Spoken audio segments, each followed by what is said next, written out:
Welcome to Voice of K K. ഞാനിന്ന് ഏതറിൻ്റെ റിസ്കിയെക്കുറിച്ചാണ് സംസാരിക്കുന്നത്. അതുകൂടാതെ ഏതറിൻ്റെ മറ്റു മോഡൽസിനും ഈ ഒരു ഇഷ്യൂസ് ഉണ്ടോ എന്നുള്ളത് എനിക്കറിയില്ല. സാധാരണ ഞാൻ ഇ വിയെ പറ്റി സംസാരിക്കുന്ന സമയത്ത് എല്ലാവർക്കും റെഫർ ചെയ്യുന്നൊരു വണ്ടി ഏതറാണ്. ഏതറിൻ്റെ റിസ്തിയോ അല്ലെങ്കിൽ 450 അങ്ങനെ ഏത് മോഡലും. കാരണം വെച്ചാൽ ഞാൻ ഉപയോഗിച്ചിട്ടും അതുപോലെ തന്നെ എൻ്റെ ഫ്രണ്ട്സിൻ്റെ അടുത്ത് നിന്നൊക്കെ വണ്ടി വാങ്ങിച്ച് ടെസ്റ്റ് റൈഡ് ചെയ്തിട്ടൊക്കെ അനുഭവം കൊണ്ടാണ് ഞാൻ ആൾക്കാരോട് പറഞ്ഞിരുന്നത്. കഴിഞ്ഞ ദിവസമാണ് ഞാൻ എൻ്റെ റിസ്തയുടെ സ്റ്റാൻഡ് ഒന്ന് കാണാനിടയായത്. എന്താണ് അവിടെ ഉള്ളതെന്ന് ഞാനിവിടെ ഈ സ്ക്രീനിൽ ആ ഫോട്ടോ ഒന്ന് അറ്റാച്ച് ചെയ്യാം, നിങ്ങളൊന്ന് കണ്ടു നോക്കും. ഈ ഫോട്ടോയിൽ നിങ്ങൾ കാണുന്ന പോലെ നമ്മുടെ വണ്ടിയെ മൊത്തം താങ്ങി നിർത്തുന്ന സ്റ്റാൻഡിനെ സപ്പോർട്ട് ചെയ്യുന്ന രണ്ട് സ്ക്രൂസ് ആണോ റിവറ്റ്സ് ആണോ അത് തുരുമ്പെടുത്തിരിക്കുന്നു. ഇത് കണ്ടപ്പോൾ എനിക്കെൻ്റെ ഉള്ളിൽ നിന്ന് തോന്നിയൊരു കാര്യം എന്ന് വെച്ചാൽ നമ്മുടെ ഹീറോയുടെയോ അല്ലെങ്കിൽ മറ്റ് പെട്രോൾ വണ്ടികളുടെയൊക്കെ ഞാൻ വർഷങ്ങളോളം ഉപയോഗിച്ചിട്ട് ഒരു തവണ പോലും ഇത്തരത്തിൽ ഒരു തുരുമ്പ് ചെയ്ത് ഞാൻ കണ്ടിട്ടുണ്ടായിരുന്നില്ല. ഞാൻ എടുത്തിട്ട് കുറച്ച് നാളുകൾ ഏകദേശം ഒരു 1 ഇയർ ആവുന്നതിനുള്ളിൽ ഇത്തരത്തിലൊരു പ്രശ്നം വരിക എന്ന് പറയുമ്പോൾ എനിക്കുണ്ടായ ഒരു മാനസികാവസ്ഥ നിങ്ങളൊന്ന് ആലോചിച്ച് നോക്കണം. കാരണം ഏതിൻ്റെ എല്ലാ പ്രൊഡക്റ്റിനെ കുറിച്ചും നല്ലൊരു അഭിപ്രായം പറയുന്ന ഒരു വ്യക്തി കൂടിയാണ് ഞാൻ. കാരണം വെച്ചാൽ അതിന് നിങ്ങൾക്ക് അറിയാമായിരിക്കുമല്ലോ, ടെസ്റ്റ് റൈഡ് ചെയ്യുന്ന സമയത്തും അതുപോലെ തന്നെ സ്വന്തമായിട്ട് ഞാൻ വാങ്ങിച്ച് ഉപയോഗിക്കുന്ന സമയത്തും ഒക്കെ എനിക്ക് നല്ല അനുഭവങ്ങൾ മാത്രമാണ് ഉണ്ടായത്. പക്ഷേ എന്താണ് ഏതെന്ന സൈഡിൽ നിന്ന് ഇത്തരത്തിലൊരു ഇഷ്യൂസ് ഉണ്ടായേ എന്നുള്ള കാര്യം അറിയില്ല. പ്രത്യേകിച്ച് വണ്ടിയെ മൊത്തം പിടിച്ചു നിർത്തുന്ന ഈ സ്റ്റാൻഡിലെ ഒരു സ്ക്രൂസിന് ഇങ്ങനെ ഒരു തുരുമ്പെടുക്കുക എന്ന് പറയുന്നത് വലിയൊരു ഇഷ്യൂ ആയിട്ടാണ് എനിക്ക് മനസ്സിലാക്കാൻ പറ്റുന്നത്. നിങ്ങൾക്ക് ആർക്കെങ്കിലും ഇത്തരത്തിൽ ഇങ്ങനൊരു ഇഷ്യൂസ് ഉണ്ടായിട്ടുണ്ടെങ്കിൽ നിങ്ങളുടെ അഭിപ്രായങ്ങൾ പറയണം കേട്ടോ.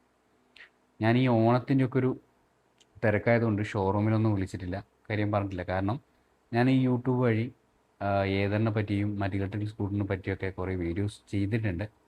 അപ്പോൾ അങ്ങനെ ചെയ്യാൻ ഇഷ്ടപ്പെടുന്ന ഒരാളും കൂടിയാണ്. അപ്പോൾ ഇത്തരത്തിൽ എനിക്ക് ഇങ്ങനെ ഒരു അനുഭവം ഉണ്ടായത് ആദ്യം നിങ്ങളോട് സംസാരിക്കണമെന്ന് എനിക്ക് തോന്നിയത്. കാരണം തുരുമ്പ് വരികയാണെങ്കിൽ നമുക്ക് വളരെയധികം ബുദ്ധിമുട്ടുകൾ ചേസിലേക്കോ അല്ലെങ്കിൽ മറ്റ് ഏതെങ്കിലും പോർഷനിൽ അല്ലെങ്കിൽ ബോഡി റിമൂവ് ചെയ്ത് കഴിഞ്ഞാൽ വേറെ ഏതെങ്കിലും പോർഷനിലൊക്കെ തുരുമ്പുണ്ടോ എന്നൊക്കെ തോന്നുന്ന ഒരു ഫീലിങ്ങും എനിക്കിത് കണ്ടപ്പോൾ ഉണ്ടായി. ഇതാണ് കഴിഞ്ഞ ഏകദേശം ഒരു വർഷത്തോളം ഉപയോഗിച്ചിട്ട് എനിക്ക് എൻ്റെ എന്നെ വേദനിപ്പിച്ച ഒരു നെഗറ്റീവ് പോയിന്റ്. അത് ഞാനിപ്പോൾ കുറച്ച് ദിവസം മുമ്പാണ് ഈ സ്റ്റാൻഡ് ശ്രദ്ധിച്ചത്. അങ്ങനെയാണ് എനിക്കത് മനസ്സിലായത്. അതിൻ്റെ ഫോട്ടോ ഞാനിവിടെ അറ്റാച്ച് ചെയ്തിട്ടുണ്ട്, നിങ്ങളൊന്ന് കണ്ടു നോക്കുക. പിന്നെ അടുത്തൊരു നെഗറ്റീവായിട്ട് എനിക്ക് തോന്നിയത്, സാധാരണ ഞാൻ സ്മാർട്ട് എക്കോയിലും അതുപോലെ തന്നെ സിപ്പിലൊക്കെയാണ് വണ്ടി ഓടിക്കാറ്.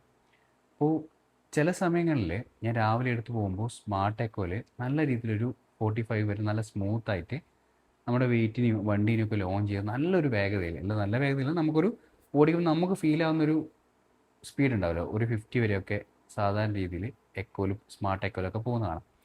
ചില ദിവസങ്ങളിൽ ഈ വണ്ടി സ്മാർട്ട് എക്കോയിൽ പോകുമ്പോൾ 40, 35 അതിനപ്പുറത്തേക്ക് കയറുന്നില്ല. എന്തോ ലോഡ് വലിക്കാൻ ഭയങ്കര ബുദ്ധിമുട്ടുള്ളതായ രീതിയിലാണ് ഇതിൻ്റെ പ്രവർത്തനം. സെയിം മോഡ് തന്നെ വ്യത്യസ്ത റിസൾട്ട് തരുന്നു എന്ന് എനിക്ക് തോന്നിയിട്ടുണ്ട്. സിപ്പിൽ എനിക്ക് എപ്പോഴും നല്ല സ്പീഡിൽ അല്ലെങ്കിൽ നല്ല ഓവർടേക്ക് ചെയ്യാൻ അതുപോലെ എല്ലാ രീതിയിലും കംഫർട്ടാണ്. പക്ഷേ സ്മാർട്ട് എക്കോ എന്ന് പറയുന്ന ഒരു മോഡിൽ ചില ദിവസങ്ങളിൽ നല്ല സ്മാർട്ടായിട്ട് റൺ ചെയ്യുന്നുണ്ട്, ചില ദിവസങ്ങളിൽ നമ്മുടെ വെയിറ്റിനൊന്നും എടുത്തിട്ട് വണ്ടി നീങ്ങാത്തൊരവസ്ഥ പോലെ എനിക്ക് തോന്നിയിട്ടുണ്ട്. പിന്നെ ഈ സ്മാർട്ട് എക്കോ ഇട്ടിട്ട് നമ്മളൊരു ഒരു കുന്നോ നാട്ടിൻ പുറത്തൊരു 70 ഡിഗ്രിയിൽ കുന്നോ അല്ലെങ്കിൽ അതിന് താഴത്തേക്കുള്ളൊരു കുന്നോ കയറ്റോ കയറുന്ന സമയത്ത് കയറാനായിട്ട് പറ്റാത്ത, മോട്ടർ നല്ല കരയുന്ന പോലെ രീതി വലിഞ്ഞു മുറുകുന്ന പോലെ ഒരു ശബ്ദത്തോടെയാണ് മോട്ടറിൻ്റെ ഔട്ട്പുട്ട് വരുന്നതും വണ്ടി വളരെ സാവധാനമാണ് കയറിപ്പോകുന്നത്. എൻ്റെ കൂടെ വരുന്ന സൈക്കിൾ വരെ സ്പീഡ് കയറിപ്പോകുന്നതെന്ന് പറയുന്ന രീതിയിൽ.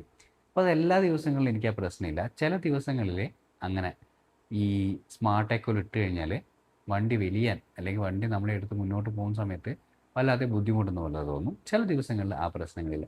നിങ്ങൾക്ക് ആർക്കെങ്കിലും ഇത്തരത്തിൽ ഈ തുരുമ്പിൻ്റെ പ്രശ്നങ്ങളോ അല്ലെങ്കിൽ ഈ സ്മാർട്ട് എക്കോയിൽ ഇത്തരത്തിലെ അനുഭവം ഉണ്ടെങ്കിൽ നിങ്ങൾ കമൻറ്റ് ചെയ്യണം കേട്ടോ. കാരണം ഞാനിതിൽ കമൻറ്റ് ചെയ്യണമെന്ന് പറയുന്നതിൻ്റെ കാരണം, ഈ കമൻ്റ് ആയിരിക്കും കൂടുതൽ ആൾക്കാർ ചില സമയം ശ്രദ്ധിക്കുക. അപ്പോൾ ഇത്തരത്തിലുള്ള പ്രശ്നങ്ങൾ ഉണ്ടെന്ന് ഓരോരുത്തർ അറിയണം. നമ്മളൊരു വണ്ടി എത്ര കഷ്ടപ്പെട്ടാണ് എനിക്ക് വാങ്ങിക്കുന്നുണ്ടാവുക. നമ്മളതിൻ്റെ കുറേ ഏകദേശം ഒരു 15 വർഷത്തോളമൊക്കെ പ്ലാൻ ചെയ്ത് ചിന്തിച്ചിട്ടൊക്കെ ആയിരിക്കും വണ്ടി വാങ്ങിക്കുന്നുണ്ടാവുക. അപ്പോൾ അങ്ങനെ വാങ്ങിക്കുന്ന ഒരാൾക്ക് നമ്മൾ എടുത്തിട്ട് വർഷത്തിൽ തുരുമ്പ് കാണുക അല്ലെങ്കിൽ ഇത്തരത്തിൽ ടെക്നിക്കൽ ഇഷ്യൂസ് ഉണ്ടാവുക എന്നൊക്കെ വരുന്നു. ഞാൻ ഈ സ്ലോ ആവുന്ന ഈ സ്മാർട്ട് എക്കോയിൽ വിചാരിച്ചൊരു ഔട്ട്പുട്ട് കിട്ടാത്തൊരു ഇഷ്യൂ സംബന്ധിച്ച് അന്വേഷിച്ചപ്പോൾ അതിന് സോഫ്റ്റ്വെയർ റിലേറ്റഡ് ഇഷ്യൂസാണ്. അതൊന്ന് റീസ്റ്റാർട്ട് ചെയ്ത് ശരിയാവുന്നതാണ്. അപ്പോൾ അത് വീണ്ടും വീണ്ടും അങ്ങനെ റിപ്പീറ്റ്ലി ചില ആൾക്കാർക്ക് വരുന്നുണ്ടെന്ന് പറയുന്നുണ്ട് കേട്ടോ. ഇങ്ങനെ വീണ്ടും റീസ്റ്റാർട്ട് ചെയ്യും. നമുക്ക് ഈ റീസ്റ്റാർട്ട് ചെയ്ത് ഉപയോഗിക്കാനല്ല നമ്മൾ ഇത്തരത്തിലൊരു വാഹനം വാങ്ങിച്ചിരിക്കുന്നത്. അപ്പോൾ അതുകൊണ്ട് നമുക്ക് അത്തരത്തിലൊരു ബഗ് നിങ്ങൾ സോഫ്റ്റ്വെയർ റിലേറ്റഡ് ആയിട്ടുണ്ടെങ്കിൽ അത് നിങ്ങൾ മാറ്റിത്തരാൻ ഉത്തരവാദിത്തമുള്ള ആൾക്കാരാണ്. അപ്പോൾ എന്നോട് ചോദിക്കും, നിങ്ങൾ ഈ വിഷയങ്ങളൊക്കെ ഷോറൂമിൽ സംസാരിച്ച് കഴിഞ്ഞോ? ഞാൻ ഷോറൂം സംസാരിച്ചിട്ടില്ല. ഫസ്റ്റ് തന്നെ നിങ്ങളുമായി സംസാരിക്കുന്നതിന് എൻ്റെ ഉദ്ദേശം ഇത്ര മാത്രമാണ്. തുരുമ്പ് വന്നൊരു വിവരം ഞാൻ നിങ്ങളെ അറിയിച്ചത് മറ്റിതുപോലെ ഇലക്ട്രിക് സ്കൂട്ടറിനോ അല്ലെങ്കിൽ പെട്രോൾ സ്കൂട്ടേഴ്സിനോ ഇത്തരത്തിൽ തുരുമ്പ് നിങ്ങൾ കണ്ടിട്ടുണ്ട്, ഞാൻ ഇതുവരെ കണ്ടിട്ടില്ല. നിങ്ങൾ കണ്ടിട്ടുണ്ടെങ്കിൽ നിങ്ങളുടെ അഭിപ്രായങ്ങൾ ഷെയർ ചെയ്യാം. ചിലപ്പോൾ ഇതെൻ്റെ അല്ലെങ്കിൽ ഞാൻ ശ്രദ്ധിക്കാത്തത് കൊണ്ടോ അല്ലെങ്കിൽ വേറെ എന്തെങ്കിലും ഇഷ്യൂസ് കൊണ്ടാണോ വരുന്നതെന്ന് കൂടി എനിക്കറിയണമല്ലോ. നിങ്ങൾക്ക് ആർക്കെങ്കിലും ഇത്തരത്തിൽ തുരുമ്പെടുക്കുന്ന പ്രശ്നം ഉണ്ടായിരുന്നെങ്കിൽ, അതുപോലെ തന്നെ ഈ സ്മാർട്ട് എക്കോയിലെ ഡിഫറെൻ്റ് ഔട്ട്പുട്ട് വരുന്നൊരു പ്രശ്നം നിങ്ങൾക്ക് ഉണ്ടായിട്ടുണ്ടെങ്കിൽ നിങ്ങൾ എന്നോട് ഈ കമൻറ്റ് ബോക്സിൽ നിങ്ങൾ ആഡ് ചെയ്യാം. കാരണം ഇതിന് കൂടുതൽ കാര്യങ്ങൾ മനസ്സിലാക്കാൻ വേണ്ടിയിട്ടാണ് ഞാൻ ചോദിക്കുന്നത്. ഏതായാലും ഈ ഓണം കഴിഞ്ഞ് ഷോറൂം പോയിട്ട് ഒന്ന് സംസാരിക്കണം, ഇതാ ഇങ്ങനെ ഇഷ്യൂസ് ഉണ്ട്, ഇങ്ങനെയൊക്കെയാണ് കാര്യങ്ങളൊക്കെ. സാധാരണ തലശ്ശേരിയിൽ നല്ല സർവീസാണ്, അവർ നല്ല രീതിയിലാണ് പെരുമാറാണ്. ഇതും കൊണ്ട് പോകുമ്പോൾ ഇനി എങ്ങനെയാണെന്ന് എനിക്കറിയില്ല.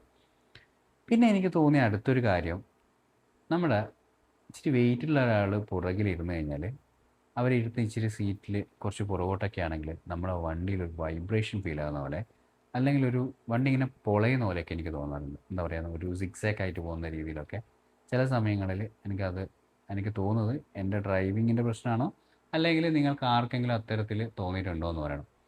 പിന്നെ അതുപോലെ തന്നെ പുറകിലെ ഷോക്ക് അബ്സോർബിൽ എന്താ പറയുക, നല്ലൊരു അടി ഫീൽ ആകുന്നു. ഇച്ചിരി വെയിറ്റുള്ള ആളൊക്കെ കയറുന്ന സമയത്ത് നല്ല അടി ഫീൽ ആകുന്നുണ്ട്.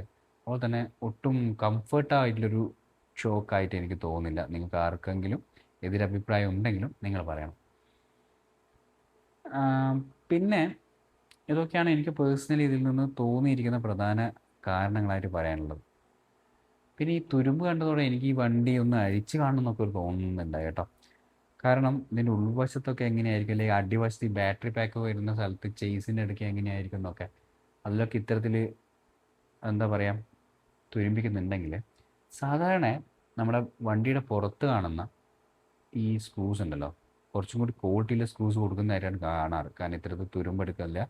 ഡയറക്റ്റ് എന്താ പറയുക, നമ്മുടെ അറ്റ്മോസ്ഫിയർ ആയിട്ടും വെള്ളമായിട്ടും അതുപോലെ തന്നെ എന്താ പറയുക എല്ലാ കെമിക്കലൊക്കെ ആയിട്ട് റിയാക്ട് ചെയ്യപ്പെടുന്ന ഒരു സ്ഥലമാണല്ലോ നമ്മുടെ ഔട്ട് സൈഡ് ഓഫ് എന്താ പറയുക സ്റ്റാൻഡ്, അങ്ങനെയുള്ള മണ്ണൊക്കെ ആയിട്ടും ഒക്കെ നേരിട്ട് ഇടപെടുന്ന ഒരു ഏരിയ ആണല്ലോ. ഈ സമയത്ത് കുറേ റിയേഷൻസ് നടക്കാം, തുരുമ്പിക്കാം, അങ്ങനെ പല കാര്യങ്ങൾ നടക്കാം. അപ്പോൾ അവിടെയുള്ളൊരു സ്ക്രൂ പോലും നിങ്ങളെ ശ്രദ്ധയിൽപ്പെട്ടില്ലേ നല്ല രീതിയിലൊരു കാര്യം കൊടുക്കാൻ എന്നതാണ് ഞാൻ ചിന്തിക്കുന്നത്. ഇത്രത്തോളം പുകഴ്ത്തി പറഞ്ഞിട്ടുണ്ട് ഞാൻ ഏതൊരു സ്കൂട്ടറിനും പറ്റിയിട്ട് കേട്ടോ. ഇത് തുരുമ്പാണെന്നാണ് എനിക്ക് കണ്ടപ്പോൾ മനസ്സിലായത്. നിങ്ങൾക്ക് എന്താണ് മനസ്സിലായത്, നിങ്ങളുടെ അഭിപ്രായങ്ങൾ പറയണം. കാരണം ഇത്തരത്തിൽ തുരുമ്പ് വരിക എന്നുള്ളത് നമുക്ക് കൂടുതൽ ആശങ്കകൾ ഉണ്ടാക്കുന്ന കാര്യമാണ്. കാരണം ഇത്രയും നന്നായിട്ട് ചെയ്യേണ്ട ഒരു പോർഷനിൽ തുരുമ്പുണ്ടെങ്കിൽ ഉൾവശങ്ങളിലും ചേസിലൊക്കെ തുരുമ്പുണ്ടോ എന്നുള്ള കാര്യം എനിക്കറിയില്ല. അത് കൂടുതൽ പരിശോധിക്കണം. കാരണം വെച്ചാൽ ഇത് ഷോറൂം എന്നല്ലാണ്ട് വേറെ ഇടുന്ന അഴിച്ച് നോക്കാനൊന്നും പറ്റില്ലല്ലോ. അങ്ങനെ ഒരു രണ്ട് കാര്യങ്ങൾ എനിക്കുണ്ടായിട്ടുണ്ട്. നിങ്ങൾക്ക് ആർക്കെങ്കിലും ഇത്തരത്തിൽ ഈ 3 അനുഭവങ്ങൾ ഉണ്ടായിട്ടുണ്ടെങ്കിൽ, അല്ലെങ്കിൽ നിങ്ങൾ റിസ്ത ഓർ ഏത് വണ്ടിയും ഉപയോഗിച്ച് ഇത്തരത്തിലൊരു കംപ്ലയിൻറ്റ്സ് നിങ്ങൾക്ക് വന്നിട്ടുണ്ടെങ്കിൽ നിങ്ങളുടെ അഭിപ്രായം പറയണം. പിന്നെ അടുത്തൊരു കാര്യം, കുറേ ആൾക്കാർ പറയുന്നുണ്ട് ഈ സ്പെയർ പാർട്സിനൊക്കെ നല്ല വിലയാണ്. ഇപ്പോൾ ഈ ബെൽറ്റ്, അതുപോലെ തന്നെ എന്താ പറയുക കേബിൾസ്, ബ്രേക്ക് പാഡ്, ഇതൊക്കെയാണ് വലിയ വിലയുണ്ട്. സ്വാഭാവികമായിട്ടും മറ്റു വെഹിക്കിളിൽ നിന്നും വ്യത്യാസപ്പെടുന്നു എന്ന് പറയുന്നു. അതിനെ പറ്റിയിട്ട് എനിക്കറിയില്ല. നിങ്ങൾക്ക് ആർക്കെങ്കിലും അറിയുകയാണെങ്കിൽ നിങ്ങൾ ഈ വീഡിയോൻ്റെ കമൻറ്റ് ബോക്സിൽ ആഡ് ചെയ്യണം കേട്ടോ. ഏകദേശം നിങ്ങളുടെ സർവീസ് എക്സ്പെൻഡിച്ചർ, അതുപോലെ തന്നെ സ്പെയർ പാർട്സ് റീപ്ലേസ് ചെയ്തപ്പോൾ ഉണ്ടായ കാര്യങ്ങളൊക്കെ. കാരണം ഇത് എന്നെപ്പോലെ തന്നെ മറ്റുള്ളവർക്കും ഇത് വായിക്കാനും, അല്ലെങ്കിൽ നിങ്ങളിടുന്ന കമൻറ്റിലൂടെ ഇതിൻ്റെ ഇത് ഇത്ര എക്സ്പെൻസ് വരുന്നുണ്ട്, നമുക്ക് ഈ വണ്ടി തന്നെയാണോ വേണ്ടത്, നമ്മുടെ ബഡ്ജറ്റിനനുസരിച്ച് ഇത് ഓക്കെ ആവോ എന്നൊക്കെ തീരുമാനിക്കാനുള്ള ഒരു കമൻറ്റ് ബോക്സ് ആവണം എൻ്റെ ഈ വീഡിയോയുടെ താഴെ എന്ന് ഞാൻ വിചാരിക്കുന്നു. കാരണം നിങ്ങൾ പറയുന്ന വിലയേറിയ അഭിപ്രായങ്ങളായിരിക്കും പുതിയൊരാൾക്ക് സ്കൂട്ടർ എടുക്കാനുള്ള പ്രചോദനം, അല്ലെങ്കിൽ ഈ ഒരു വണ്ടി വേണ്ട നമ്മൾ വേറൊന്ന് നോക്കുന്നതായിരിക്കും നന്നാവുമെന്നൊക്കെ. ഞാൻ പറഞ്ഞ പോയിന്റിൽ ഏതെങ്കിലും ഒന്ന് നിങ്ങളുടെ ലൈഫിൽ ഇത്തരത്തിലുള്ള കാര്യങ്ങൾ ഉണ്ടായിട്ടുണ്ടെങ്കിൽ, ഞാൻ പറഞ്ഞ ഈ 3 പോയിന്റ്സ്, ഒന്ന് കൊറോഷൻ, അതുപോലെ തന്നെ എന്താ പറയുക, ഷോക്ക് അബ്സോർബറിൻ്റെ ഇഷ്യൂസ്, പിന്നെ ഒരു ആൾക്കാർ വരുന്ന സമയത്തിലൊരു സിഗ്സാക്ക് ആവുന്ന പോലെ കുറച്ച് സീറ്റിൽ നിന്ന് വലിയ സീറ്റാണല്ലോ, അപ്പോൾ ഇച്ചിരി പുറകോട്ടിരിക്കുന്ന സമയത്തിലുണ്ടാകുന്ന ചില പ്രശ്നങ്ങളൊക്കെ എനിക്ക് ഫീൽ ആയിട്ടുണ്ട്. അപ്പോൾ ഈ കൊറോഷനാണ് നമ്മുടെ മെയിനായിട്ടുള്ള പ്രശ്നം. നിങ്ങൾക്ക് ആർക്കെങ്കിലും ഇത്തരത്തിലൊരു ഇഷ്യൂസ് വന്നെന്ന് തോന്നിയിട്ടുണ്ടെങ്കിൽ നിങ്ങൾ ഈ കമൻറ്റ് ബോക്സിൽ ആഡ് ചെയ്യണം കേട്ടോ. കാരണം ഈ ഓണം കഴിഞ്ഞിട്ട് ഈ വണ്ടി ഒന്ന് കൊണ്ടുപോകണം. കാരണം വെച്ചാൽ അത്യാവശ്യം നാട്ടിലേക്കൊക്കെ പോകാനൊക്കെ സ്കൂട്ടറാണ് നല്ലത്. ഇപ്പോൾ കാറെടുത്ത് എല്ലായിടെയും നമുക്ക് ഈ ഓണ സമയത്തൊന്നും പോകാൻ പറ്റില്ലല്ലോ. അപ്പോൾ നമുക്ക് എന്തായാലും ആ വണ്ടി ആവശ്യമാണ്. അതുകൊണ്ടാണ് ഞാൻ ഷോറൂമിലേക്ക് ഡയറക്റ്റ് ഇപ്പോൾ കൊണ്ട് കൊടുക്കാത്തത്. അങ്ങനെ കഴിഞ്ഞിട്ടൊരു ദിവസം ഇത് അവരുമായിട്ട് വിളിച്ച് സംസാരിക്കണം. നിങ്ങൾക്ക് ആർക്കെങ്കിലും ഇത്തരം അനുഭവം ഉണ്ടായിട്ടുണ്ടെങ്കിൽ പറയാം. അല്ലെങ്കിൽ മറ്റേതെങ്കിലും സ്കൂട്ടേഴ്സ് റിലേറ്റഡ് ചെയ്ത് ഇത്തരം സംഭവങ്ങൾ ഉണ്ടായിട്ടുണ്ടെങ്കിൽ പറയാം. ഞാൻ ഇതുപോലൊരു വീഡിയോ വീണ്ടും വണ്ടീനെ ഒന്നും റിമൂവ് ചെയ്തിട്ട് അല്ലെങ്കിൽ ഒന്നെനിക്ക് സൈഡ് കവറൊക്കെ അഴിച്ച് കാണുന്നൊരു ആഗ്രഹമുണ്ട്. കാരണം എന്താണ് അതിൽ എവിടെയും കൊറോഷൻ ഉണ്ടോ എന്നൊക്കെ. അത്തരത്തിൽ കഴിക്കുന്ന സമയത്ത് ഷോറൂം നയിക്കുന്ന വീഡിയോ എടുക്കാൻ പറ്റുമെങ്കിൽ ഞാൻ വീഡിയോ കൂടി ഷെയർ ചെയ്യാം. നിങ്ങൾക്ക് ആർക്കെങ്കിലും ഇത്തരത്തിൽ ഇഷ്യൂസ് ഉണ്ടായിട്ടുണ്ടെങ്കിൽ എന്തായാലും കമൻറ്റ് ചെയ്യാം. ഞാൻ ഇതുപോലത്തെ വീഡിയോസായിട്ട് വീണ്ടും വരാം.